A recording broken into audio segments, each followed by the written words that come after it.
Hello, good morning everyone. So katatapos lang natin guys magsumada. Halos 2 oras po tayong nagsumada ng ating pong STL. So sobra pong dami. So ang request kasi nila guys ay mano-mano pong sumada.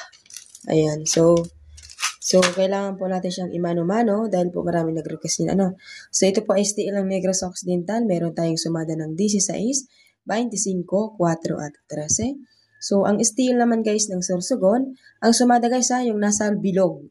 Kasi po ito ay lumabas na po yan ng pitsa 14 at 15. Meron naman po nakalagay. So, siguro alam niyo naman po yung mga lumabas sa inyo. So, kapag po yung nasa gitna, so yun po yung sumada.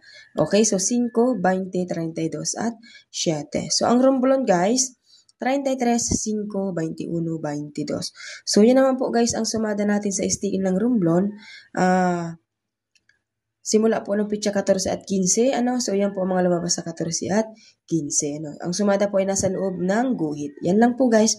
Sana merong mag-share at i-bless po ang lahat ng makakakita sa ating pong mga sumada.